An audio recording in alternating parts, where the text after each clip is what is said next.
All right, everyone. So I've had a couple questions about Twisting Blades because some people have seen me use it and how I am using it to level. What is my variation? What am I doing? And to be honest, it's really not that different from the previous seasons, with the exception of the Vampiric Powers, which I have really loved to use, as I've talked about many a time so far in this season. So we're going to walk through the skills. I'll put a link to the max roll planner for the skill breakdown. As for Paragon points, well, I'll be working on that as of the next few days. I am going to be heading to TwitchCon, so I will not be able to kind of work on, power leveling and all that stuff for the next couple of days. But when we get back, I'll be going ahead and crushing through that, working on the Paragon board, and updating it as I go along. So you'll be able to refer to this link later on as well. With that said, let's dive into the skills first off before we talk about the Vampiric Powers. Because to be honest, both those need to work in synergy for this build to really be successful. And keep in mind, Vampiric Powers are able to be unlocked as soon as like level 1, as long as you have that skip campaign function. So let's walk through this. First off, we are running Puncture with Fundamental Puncture. I've tried out some of the other basics, but to be honest, the guaranteed vulnerable application, despite the lack of additional multiplicative damage from vulnerable damage coming in, you're still getting one of the few multiplicative increases in the early game. And to be honest, you didn't stack that much vulnerable damage in the early game anyways. So the guaranteed vulnerable is still great, and you still want to run a basic. You don't really want to run Heartseeker or Forceful Arrow, simply for the fact that you're going to be in melee range. So you're going to be choosing between Puncture, Blade Shift, or Invigorating Strike. And I've just found Puncture just giving the most damage potential, which is fantastic. We are running a Twisting Blades build, okay? This is the meta. Twisting Blades is the meta. So unfortunately, if you're trying to do something as efficient as possible, it's just going to be Twisting Blades like 90% of the time. You can run all the other skills. All of them are good. I've tried Penetrating Shot and Flurry specifically this season already, and I've liked both of them. Penetrating Shot specifically has been quite good, but for this build, we are running Twisting Blades, so we're going to pick that up.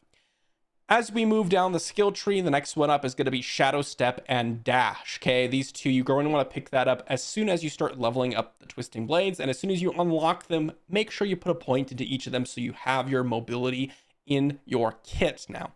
I also like to expand Shadow Step to pick up Discipline Shadow Step to reduce that cooldown so you have more Unstoppable, because Shadow Step will give you that Unstoppable. This really helps you break those CC moves. Then you move down, you pick up Poison Trap into Enhanced Poison Trap so you have some sort of knockdown, and then you'll have Poison Imbuement as your last skill, just for the straight up extra damage. Now, this is quite interesting because if you're really early in the game or you're farming like, what do people call it? The dopamine tunnels, the domain tunnels, something like that in the early game, you could actually exchange Poison Trap for Shadow Imbuement. This is a great exchange because this is going to help you speed farm a little bit quicker. You can also tag into Consuming Shadows for additional energy regeneration. This helps you with a little bit of AoE clear. But as you start to get to the latter, level 40s, level 50s, level 60s, especially later and later on, Shadow Imbuement just gets less and less powerful, as I've really seen, because you're starting to push higher tier content and you're not really getting that explosion as frequently as you would just getting the damage from Poison Imbuement, the guaranteed damage, which actually does end up AoEing if you have the Twisting Blades aspect, okay? Which is really important. Now, on top of all that, we do have a few passives to consider. We have Sturdy with the close damage reduction. We're going to be running the package here of Concussive, Trick Attacks, and Rapid Gambits. This is particularly good with one of our Vampiric Powers, which I'll go over. Trick Attacks, getting some extra days when critically striking, and then also Concussive for extra critical strike chance when we knock back and knock down. The critical strike chance and critical strike damage isn't actually for that multiplicative damage increase necessarily. Obviously, that's great, and I know it's changed, but realistically, the rogue just has synergies with critically attacking, period. Not just the damage, which is quite good. So Weapon Mastery and Malice, as well as Exploit, is going to be on top of all that for some extra DPS. And then we're also going to be running Precision Imbuement for extra critical strike chance, as well as Trap Mastery for extra critical strike chance. And then also 1 point into Adrenaline Rush and 3 points into Haste for some extra movement speed and maximum energy, which also synergizes with some Vampiric Powers. And then, of course, our final key passive is going to be momentum. Momentum is extremely important for you to get some extra damage reduction. You're always going to be hitting a dazed enemy or an enemy from behind with Shadow Step, so this basically always has 3 stacks available to you. With that said, let's dive into some of the aspects. Because this is a leveling build, I don't want to dive into every single aspect that you could possibly run on this build, but there are few that are very, very good. First off, we have the Blade Dancers aspect. This is probably the only one that you really need to have. And as you'll note, I really don't have any other aspects. That's just because I'm constantly swapping gear. I don't even bother changing my aspects because this build is so powerful with the Vampiric Powers. I don't even waste the time to go change it out because I don't need extra tankiness. But Blade Dancers is the perfect one because it is farmable, and you do need this one, I would say. Definitely try to place it on your crossbow if you can for 2x effectiveness. But other than that, the aspect of might is going to be pretty solid, and aspect of disobedience for extra armor and extra damage reduction. Those two can work perfectly to increase your overall tankiness with this build. But other than that, you don't need more damage. Not even close to needing more damage. You will kill basically everything for the majority of your leveling process. The only thing you really need to worry about is tankiness, which is why you might want to go for the aspect of might and the aspect of disobedience. Now here's the real cool part, and this is probably the most important part of the whole build besides like twisting blades itself, and that is the Vampiric Powers. Now for this build, there are a few in here that are particularly important, okay? So first off, Hemomancy. This is what the build ticks with, or what makes the build tick, rather. This Vampiric Power allows you to have essentially your old Siphoning Strikes passive back.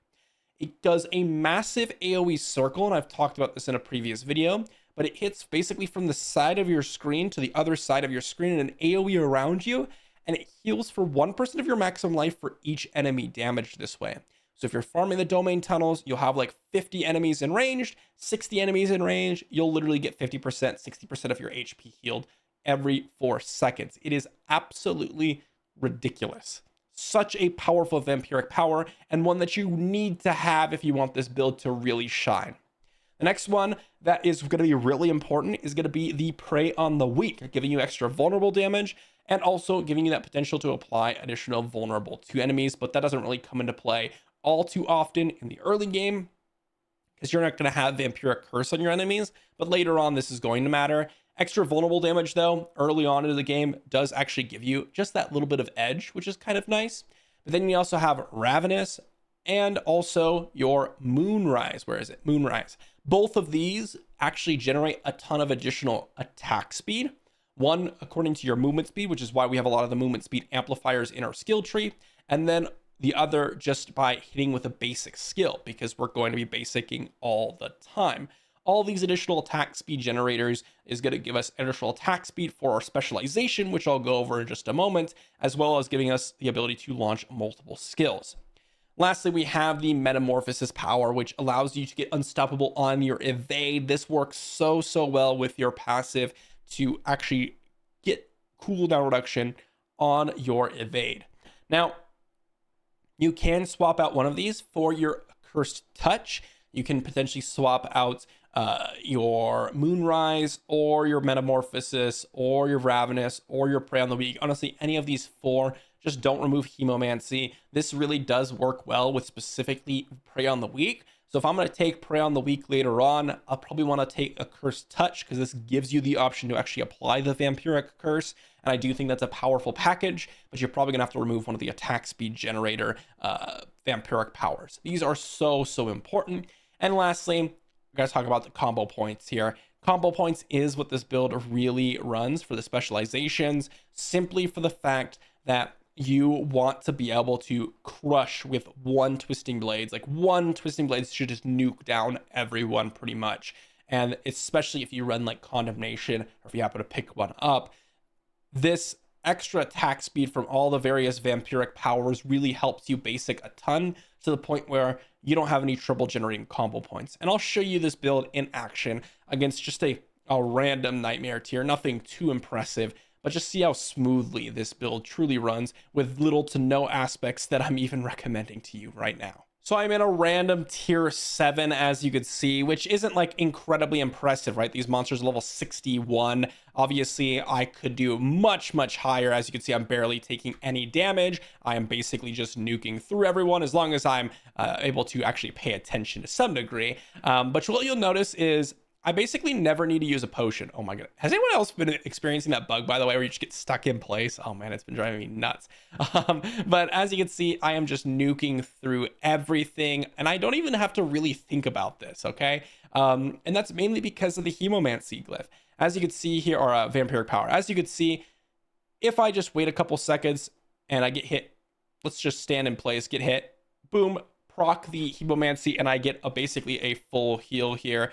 And I didn't want to die from that explosion, but that's all you really need to do. You just proc your Hemomancy as you're going through and generating those combo points, proccing your Twisting Blades, nuking down entire packs in one ability, and then healing back up with the Hemomancy. And then for the situations where you do need to hit multiple times, well, guess what? You have those attack speed amplifiers, which really do help you out. And this is a Phantom Nightmare Dungeon too, which is not generally my favorite ones because of all the ranged units coming around.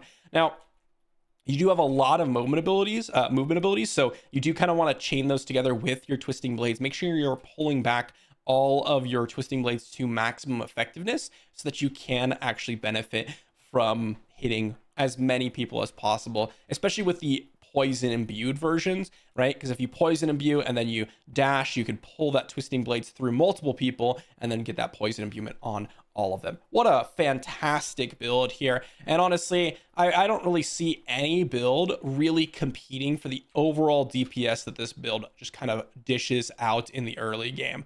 I've done many Legion events, I've done many group activities, and I haven't really seen a build able to compete with just the massive amount of single target DPS that this build truly brings. And I'll skip ahead here so you guys can see kind of what this looks like even at the lower or at the boss level, because we do have some very powerful single target damage as well as AoE damage in this build. I do want to mention, if you do decide to use Poison Trap instead of your Shadow Imbuement, you do want to activate that as many times as possible to get that crit enhancement. But check out this damage here, and I'm not really going to try super hard here. This is a tier 7, already 4 levels above me, and we killed that boss in like 4 or 5 seconds with almost 0 additional legendary aspects. I have this one, which does literally nothing because I'm not running Shadow Clone. I have this one, which gives me a little bit of additional healing off the Momentum Key passive, which is an excellent one, by the way, if you happen to acquire it. And then also we have the Blade Dancers aspect, which is the critical one, but not even on the crossbow, so I'm missing out potential there. The only other additional is that we do have the Condemnation, which does help quite a bit, I will admit, but you have so many other ways, like Edge Masters to run on the build, for example, and basic attack increasing, attack speed increasing, basically so many different aspects. And I'll drop those on the build for the leveling process, the ones that I think are especially worth it, the ones that you can earn through just your Codex of Power. Excellent build, and really has just been decimating everything so far. I've had no problems running through everything inside the game, even easier than I did in Season 1, Season 2. If I had run this in the same position as I was in Season 1, kind of like with mediocre gear, not really progressing the Paragon tree, and not really having my legendary aspects in place, I would not have been able to do kind of a tier 7 as smoothly as I was able to do it here. So really happy with this, and I'll see you all for the next one.